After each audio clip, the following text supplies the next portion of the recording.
식량 무기화가 이제 현실화됐다고 생각하고 있습니다. 주식이 쌀이기 때문에 이러한 세계적인 식량 위기에서 약간 벗어난 듯이 보이고 있습니다. 역사상 경험하지 못한 큰 위기에 봉착하지 않을까 생각합니다. 라운드 1, 파이트.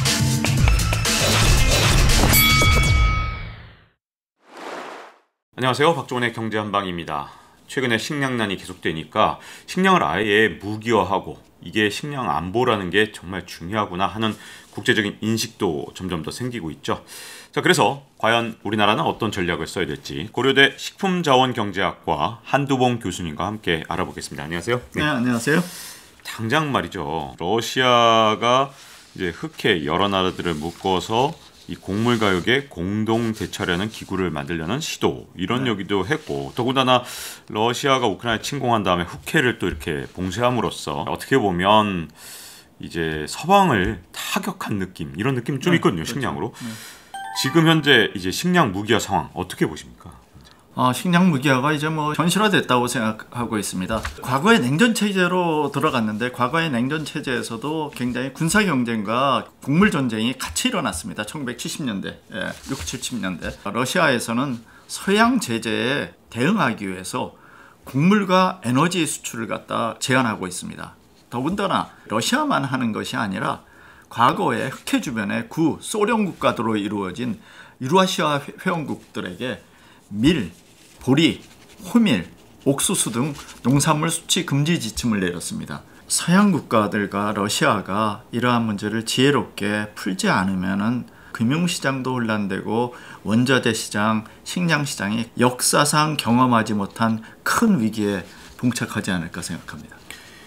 이 걱정되는 게 아까 지혜로 좀 풀어나가야 된다는 말씀을 하셨지만 거꾸로 러시아에서 이렇게 자꾸 식량을 무기화하고 그런 과정에서 식량 가격이 오르고 자국도 식량 위기에 빠지니까 인도네시아 같은 나라가 파묘 수출을 아예 금지해버리고 이런 모습을 보니 이게 지혜와 어떤 타협 이런 느낌이 아니라 그럼 우리나라만 좀 살아야겠다 이런 생각으로 그렇죠. 좀 더 많은 나라들이 식량 무기화에 결국은 동참한 게 아닌가 하는 걱정이 되거든요. 그렇죠. 이게 나비 효과가 좀 일어나는 거 아닙니까? 나비 효과 일어나죠. 보호무역주의로 좀 회귀하고 있습니다. 그러니까 코로나 사태, 전쟁발 식량 위기로 인하여 특히 인도네시아는 팜유 수출의 한 60%를 담당하고 있는데 인도 적도 주변의 국가들은 굉장히 온도가 높기 때문에 대부분의 음식은 튀겨서 먹습니다.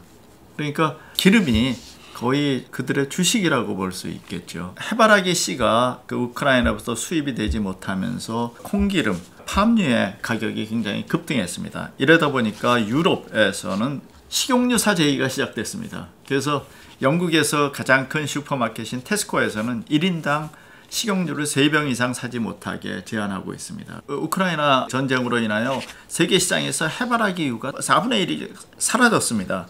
그래서 이 전쟁으로 인해서 앞으로도 2, 3년 동안 생산이 어렵기 때문에 식량 위기의 불안정은 굉장히 커지고 사하라 사막 이남의 아프리카 국가들은 식량과 에너지 가격 상승, 경제 부채의 문제, 영양 부족 상태, 기아로서 생명을 잃지 않을까 걱정하고 있습니다. 이런 때일수록 과거 역사를 좀 짚어볼 필요가 있을 것 같은데 러시아가 이 식량 수출을 금지한 적이 과거에도 있었더라고요. 네, 그렇죠. 그때는 거꾸로 서방에서 제재를 했다기보다는 러시아가 스스로 수출을 금지했던 그런 게 굉장히 컸는데 그때 1971년 그리고 2010년에 곡물 작황이 좋지 않았을 때 이런 어떤 러시아를 비롯한 식량 수출 국가들이 곡물 수출을 제한했을 때 어떤 일이 일어났었나요? 우선 많은 나라에서 대규모 시위가 많이 일어났습니다. 식량을 구하지 못하기 때문에 전 세계 35개국 개도국에서 소요 사태도 많이 일어났고 이집트, 인도네시아, 카메룬, 모잠비크, 필리핀 2008년서부터 2010년도까지 일어났습니다. 2014년에 러시아는 곡물 수출을 또 금지하기도 했었습니다. 이러한 사태가 세계 무역기구를 통해서 풀 수 있는 문제가 아니기 때문에 자국이 기초 식량에 대한 자국 기반을 유지하는 것이 이럴 때일수록 중요하다고 생각합니다. 지금 현재 이제 식량이 많이 나오는 그런 나라에서 수출을 규제한 곳도 있지만 식량 부족 국가에서는 식량 안보 때문에 식량을 너도 사는 사재기 현상이 좀 일어난 것 같은데요. 그것 때문에 또 곡물가가 더 빠르게 오르는 게 아닌가 하는 걱정도 있습니다. 네, 그 농산물이라는 것은 자연 조건이나 기후에 좌우됩니다. 그리고 생산하는데 오래 걸립니다. 그러니까 공산품은 모자라면 그냥 공장에서 찍어내지만은 곡물이라는 것은 1년에 한 번이나 두 번밖에 생산을 못합니다. 우리나라의 쌀은 1년에 한 번, 밀 같은 경우는 한두 번, 옥수수 같은 경우는 남미에 좋은 조건은 두 번밖에 생산하지 못하기 때문에 바로 가격이 오르거나 수요가 많다고 해서 생산해서 공급할 수 없기 때문입니다. 우크라이나 사태로 우크라이나는 모든 농경지가 파괴되고 파종을 할 수 없게 되고 농기계가 무너지고 그리고 곡물 저장고가 무너지고 항구가 무너졌기 때문에 앞으로 이러한 것을 복구하는 데는 최소한 3년 이상이 걸릴 거라고 생각합니다. 우리나라는 아직까지 주식이 쌀이기 때문에 이러한 세계적인 식량 위기에서 약간 벗어난 듯이 보이고 있습니다. 만약에 우리가 미리 주식이었다면 인플레이션이 굉장히 심해질 것이고 우리나라도 이러한 굉장히 사회적 소요가 일어났을 거라고 생각합니다. 우리나라 같은 경우에 이제 쌀은 좀 자급이 어느 정도 되잖아요. 그러면 그렇죠. 그걸 생각하면 괜찮아 보이는데 가끔 이런 수치가 나올 때마다 깜짝깜짝 놀라거든요. 그럼 20%밖에 안 되는 이 식량 자급도 쌀 말고 다른 걸 많이 먹고 그게 전부 다 수입품이라서 그런 겁니까? 그렇죠. 그렇다면 좀 심각한 부분도 있는 게 아닌가 약간 걱정이 되는데요. 그러니까 2020년도에 우리나라가 쌀 소비량이 한 57.6kg인데 육류의 소비량은 53.5kg 됐습니다. 쌀보다 고기를 더 많이 먹는다는 거죠. 네. 근데 소고기 1kg을 생산하기 위해 곡물이 9kg가 들어갑니다. 돼지고기를 1kg 만들기 위해서는 곡물이 4kg, 4 내지 5kg. 닭을 1kg 만들기 위해서는 곡물이 2kg가 들어간다고요. 그러니까 무슨 말이냐면은 지금 우리가 80%의 곡물을 수입하지만은 고기를 많이 먹을수록 곡물 작업률은 계속 떨어질 것입니다. 고기를 많이 먹을수록 쌀을 소비를 안 하기 때문에 쌀 생산량은 줄어들고 사료 곡물의 수입은 늘어나기 때문에 우리나라는 점점 더 해외 식량을 의존하게 된다는 거죠. 지금 최근에 우리나라 이제 농산물 가격을 보면 뭐 감자라든가 이런 것들 가격이 갑자기 막 무섭게 오르더라고요. 그렇죠. 그러니까 이렇게 오르는 건 국제적인 가격이 올랐습니까? 아니면 생산 비용이 올랐습니까? 저는 제가 장을 보기 때문에 제 가격을 제가 아주 민감하게 보는데 가격이 뭐 쑥쑥쑥 올라요.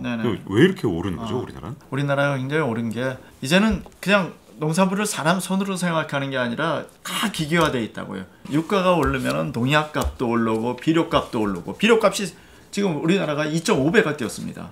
그리고 유가가 지금 작년 대비 한 2배 이상 뛰었으니까 또 노임이 한 15만 원 정도 됩니다. 8시간에. 농사를 져도 경영비 부담이 굉장히 커졌습니다. 천연 농산물 가격으로 올라가고 천연 농산물 가격이 올라가면 외식 가격이 올라가고 가공식품 가격이 다 올라간다는 거죠. 원자재 값이나 에너지 값이 올라감에 따라서 여기에 따른 화학 비료나 농약 그리고 인건비 이러한 것이 올랐기 때문에 농산물 값이 최근에 올라가지 않았나. 기후 조건에 굉장히 민감하고 또 더군다나 우리가 최근에는 가축 전염병이 굉장히 심하지 않습니까?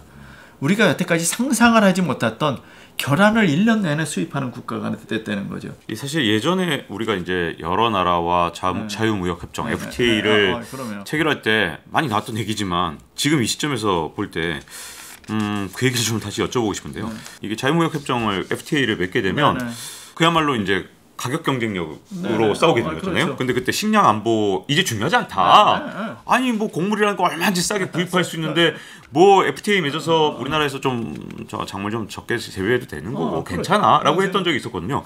그럼 혹시 이제는 상황이 바뀌어서 식량 안보를 좀 신경 쓰면서 정책을 해야 되는 그런 상황이 왔다. 세상이 바뀌었다. 이렇게 보시는 건가요? 저는 그렇게 보고 있습니다. 여태까지는 돈만 있으면 언제라도 식량을 사올 수 있게 됐기 때문에 여러 가지 농지가 굉장히 많이 전용이 됐습니다. 특히 지난 정부의 농지 면적이 한 20만 헥타가 줄어들었습니다. 우리나라 그 국토 면적의 13%가 그 지난 5년 동안 줄어들었다고요. 그러나 이러한 문제가 계속 가다 보면은 우리나라에서 필요한 쌀도 많이 수입할 수밖에 없는 거죠. 우크라이나 사태라든가 코로나 사태에서 보시다시피 돈이 있어도 농산물을 수입할 수 없기 때문에 최소한 기초 식량은 국내에서 자급할 수 있는 식량 주권을 우리가 어떻게 유지하고 가느냐 하는 것이 우리가 선진국으로 나가는 하나의 안정적인 지름길이 아닐까 생각합니다.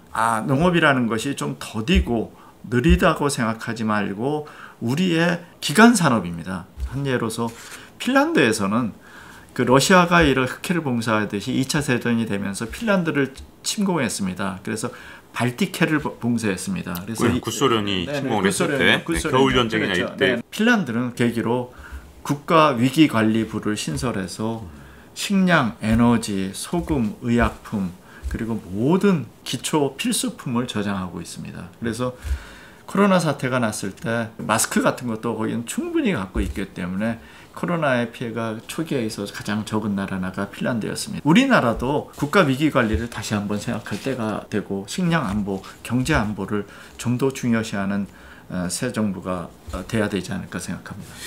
근데 이 식량 위기에 대비해야 된다. 그 어떤 구호는 정말 뭐 당연한 것 같은데. 근데 문제점은 지금 우리나라 식량 자금도가 20%밖에 안 된다면 80%를 다른 나라에서 수입해야 되는데 그렇죠. 예전처럼 돈만 주면 수입할 수 있던 시대가 끝났다면 구체적으로 어떻게 해야 식량 안보를 지킬 수 있을까요? 그렇죠. 우리가 제일 어려운 것은 농민들이 굉장히 고령화됐다는 겁니다.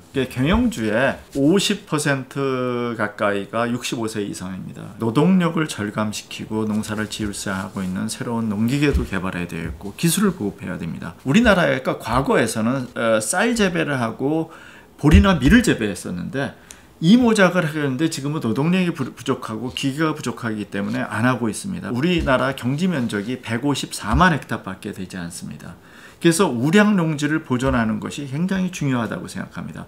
농지라는 것은 한번 공업용지라든가 산업용지로 전환되면은 다시 복구가 불가능한 것이기 때문에 이 농지를 보존하는 것이 굉장히 중요하다고 생각합니다. 만약 그렇지 않을 경우면 우리나라는 어떤 나라가 되냐 하면 노르웨이나 알래스카 같은 경우를 생각할 수 있다고 생각합니다. 알래스카 같은 경우에는 식량의 95% 이상을 수입하고 있습니다. 그리고 또 혹시 이제 우리나라 내뿐만 아니라 혹시 해외에서 어떻게 식량 자원을 확보하는 방법이 있을까 여러 가지 궁금함이 있어서 저도 뭐 찾아보니까 뭐 남미에 우리나라 땅도 있고 뭐 심지어 남미에서 우리 뭐 지금 국가적으로 어려우니까 땅 좀 가져가라 이런 경우도 있더라고요. 뭐 이런 뭐 특이한 케이스도 있겠지만 또 한 가지 방법은 또 혹시 뭐 이런 어떤 곡물 메이저 회사들 뭐 카기 같은 회사들 있잖아요. 그런 어떤 틈바구니 내에서 해외로부터 이렇게 뭔가 우리 식량 주권을 찾아낼 수 있는 그런 또 어떤 해외 개척의 방법은 없을까요? 그렇죠. 어디서 그 전쟁이 일어나고 어디서 기후 위기가 닥쳐날지 모르니까 곡물 수입선을 굉장히 다변화하고 선물 시장을 이용해서 앞으로의 그 수입할 것을 미리미리 안정적으로 수입하는 그 수입선의 위험을 최소화해야 되겠고요. 국내 비축량도 우리나라는 1, 2개월 내지 1.5개월밖에 비축을 못하고 있습니다. 밀이나 콩 같은 것을. 비축 물량을 그 3개월 이상으로 비축을 해야 되겠고 물론 비축 비용이 들지만은 만약에 식량 위기가 닥쳤을 때를 생각하면 이러한 것은 적은 비용이라는 거죠. 우리나라는 과거에는 식량 해외 개발을 많이 했다고요. 우크라이나에서도 우리나라에 많은 기업들이 가 있지만은 실제 전쟁이 나면은 우리가 갖고 올 방도가 없다는 거죠. 이거를 통해서 우리나라에 전적으로 수입할 수 있다. 이런 해외 개발은 굉장히 우리나라가 여태까지 실패로 들어갔다고요. 그래서 이러한 것보다는 우리가 안정적으로 수입선을 다변화하고 우리가 비축 물량을 국내에서 늘리고 또 해외 선물 시장을 이용해서 다양한 곡물 메이저하고 수입선도 다각화하고 국내의 정부뿐만 아니라 민관이 협동해서 안정적으로 공급망을 구축해야 되지 않을까 생각합니다. 전 세계적인 식량 무기화 움직임 그리고 식량 안보 어떻게 확보할지에 대해서 고려대 식품자원경제학과 한두봉 교수님과 함께 얘기를 나눠봤습니다. 잊지 말고 좋아요, 구독, 알림 설정해주면요. 또 다음 시간에 좋은 얘기로 찾아뵙도록 하겠습니다. 자, 이렇게 애청해주셔서 감사드립니다. 고맙습니다.